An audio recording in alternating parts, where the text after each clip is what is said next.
Hi, I'm Miss Igo. Welcome to my classroom. Today we're going to talk about the rectangular coordinate system. The rectangular coordinate system is also called the Cartesian coordinate system. It was developed by a mathematician named René Descartes. This system connected algebraic equations with points on a geometric graph. The system starts with drawing the intersection of two number lines that are perpendicular to each other. The horizontal number line is called the x-axis. The vertical number line is the y-axis. The point where these two meet is called the origin. The x and the y-axis create four quadrants, and they're numbered with using Roman numerals, starting with the upper right-hand quadrant, and it goes counterclockwise. So we see the first quadrant is in the upper right-hand corner. Then we have the second quadrant, the third quadrant, and the fourth quadrant.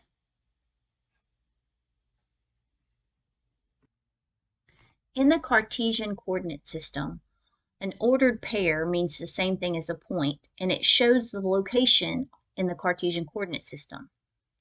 To name a point, we use capital letters, and the location of each specific point is given with two numbers. The first number is the x value, or the location with relation to the x-axis, and the second number is the y value, which is its location with relation to the y-axis. Whenever we are plotting an ordered pair, we always start at the origin. So let's try that. Here in these examples, we have several points plotted on the Cartesian coordinate system. So let's find the coordinates of each of these points. Point A here is in the very center, so that's the origin. The coordinates of that point would be 0, 0. Like I said earlier when I defined the x and the y-axis, the x-axis is a horizontal number line. So if we're looking at the x-axis at the origin, that would be 0. Anything to the right would be our positive numbers, and anything to the left would be our negative numbers. Our y-axis is our vertical number line, and anything right in the center at the origin would be 0. And then when we go up, those are our positive numbers, and down would be our negative numbers. So let's find the coordinates of point B. Point B is located on the x-axis between 3 and 4. So we would say that its x-coordinate would be 3.5. 3.5 or 3.5 if you wanted to use decimals. But our y-coordinate, if we're telling how far it is up or down, according to the y-axis, it doesn't go up or down. So our y-coordinate would be 0. So the coordinates of this point would be 3.5, 0. Let's find the coordinates of C. Again, we start at the origin, and we're going to travel left and right first, and then up or down. So to get from the origin to point C, we have to travel in straight lines. So we would go to the right 3 spaces, and then up 2 spaces. So that means that our x-coordinate, since I went to the right 3 spaces, would be a positive 3. And then our y-coordinate would be a positive 2. So 3, 2 would be the coordinates of point C. Okay, for point D, when we start at the origin to get to point D, we're going to have to go to the left. So we're traveling to the left 1 space, and then up 1, 2, 3 spaces. So the coordinates of point D would be -1, and then we're going up, so that's a +3. So the coordinates would be -1, +3.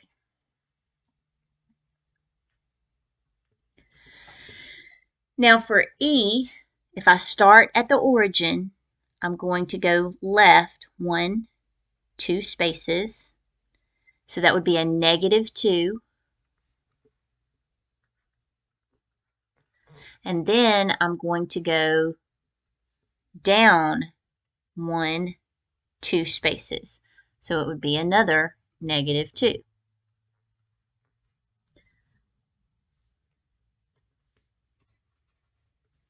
For point F, if I start at the origin, remember the first direction I travel is left or right. So to get to point F, I don't go left or right. So that means that my x coordinate is 0 because I didn't travel left or right. But I did go down to get to point F. I had to travel down 1 space, so that would give me a -1. The coordinates that have zeros, that contain zeros, are usually the ones that are the most confusing and that students make mistakes on. So just remember, the first coordinate, that's left and right. The second coordinate is up and down.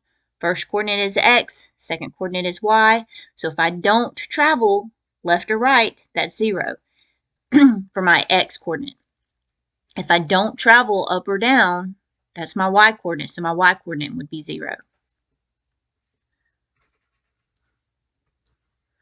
Now for point G, when I travel to point G, again starting at the origin, I'm going to travel 1, 2 spaces to the right, and then 1 space down. So because I'm going to the right, that's a +2. And then going down, that would be a -1. Tell which quadrant each point is in. So in this set of examples, we are not to tell the coordinates of each point. We're to describe where the point is using other means of description. So if I look at A, it says tell what quadrant the point is in. Well, A is not in a quadrant, but what's another way we could describe where A is located? We could say that A is the origin.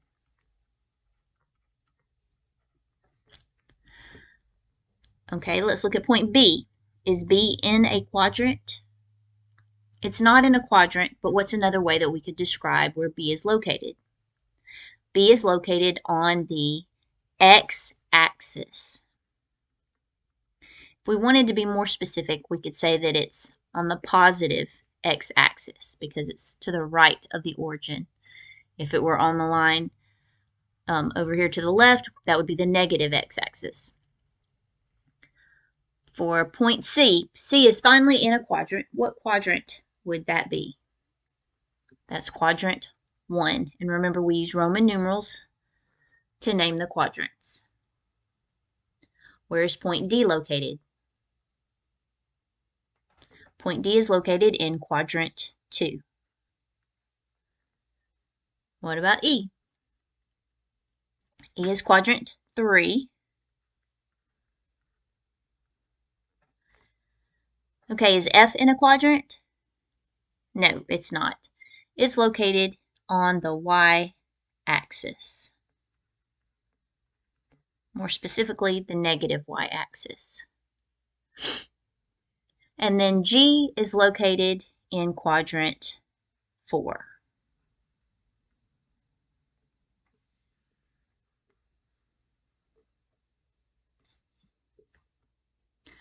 Earlier, we were given points on a graph and we had to find the coordinates of those points.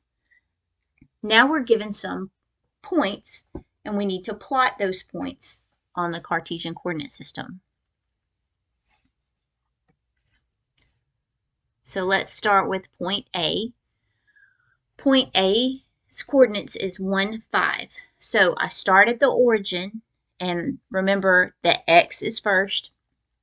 A way to remember that is it's alphabetical order, X, Y, Z. So X is first. So if we start at the origin, we're going to travel on the X-axis first. And I need to go one space to the right, which would be right here. I'm starting at the origin and I travel one space to the right. And then I have 5 for my Y coordinate, which means that I'm going to go positive or up 1, 2, 3, 4, 5 spaces. So that is where my point is going to be. Redraw it right here. So that would be point A. For point B, again, we start at the origin. This time, my x value is, or my x coordinate is negative. It's a -2, so that means I'm going to go to the left 1, 2 spaces. And then it's a +3, so I'm going to go up 1, 2, 3 spaces.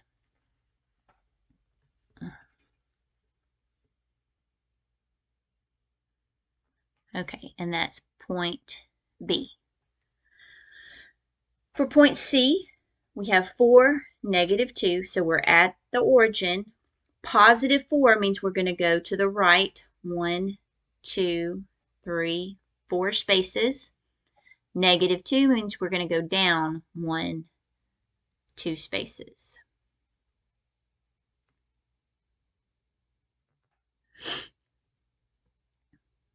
All right, point D is -3, -3. If I start at the origin, -3 means I'm going to go what direction? To the left. So I go to the left 1, 2, 3 spaces. And then another -3 means that I go which direction? Down 1, 2, 3.